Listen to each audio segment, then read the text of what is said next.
Au départ, quand on a conçu le projet, on est parti de la géographie officielle du monde arabe. Le monde arabe est une entité qui est liée à la Ligue arabe.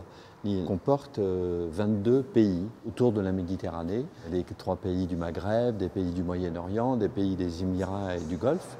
Et on a essayé de se tenir à cette géographie physique. Voilà.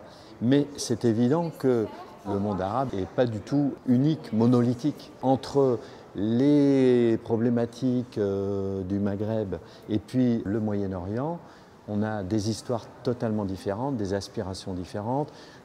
Par exemple, une histoire de la photographie aussi très très différente, parce que dans le passé, beaucoup de photographes sont venus dans le Moyen-Orient, en Égypte, se sont installés, ont ouvert des studios. Il y a des décalages qui sont très évidents.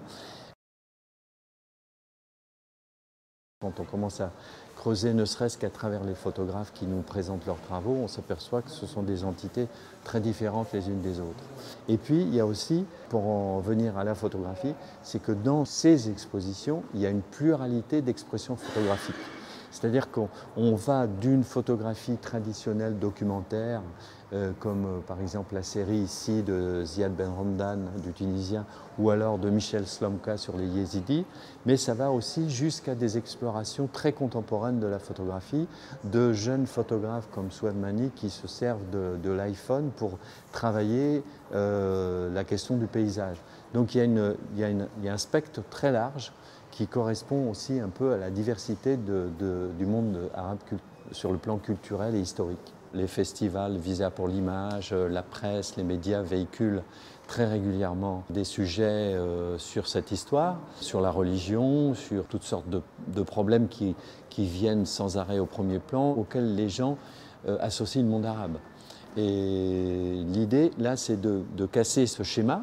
Mais ça ne veut pas dire que les photographes ne s'intéressent pas au monde qui les entoure. Si on prend par exemple ici dans l'exposition de Lima Mouna Carré, elle fait un travail qui en apparence comme ça est très plastique, et en fait elle fait un autoportrait et elle s'enveloppe d'un drap blanc, il n'y a que la main qui dépasse. Dans cette série d'images en très très grand format, très imposante plastiquement, en fait elle nous parle de son statut de femme et de la possibilité de s'exprimer dans un contexte tunisien.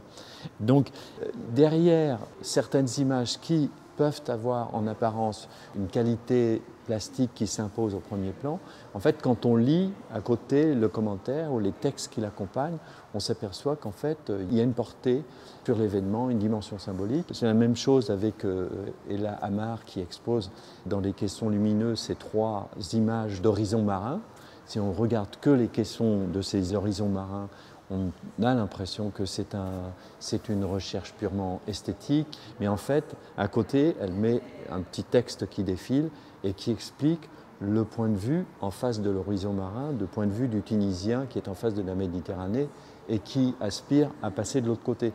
Donc ce sont des travaux qui ont comme ça une apparence un peu décalée, mais qui en même temps nous parlent aussi du monde arabe et déconstruisent aussi un certain nombre de clichés qu'on peut avoir sur cet univers.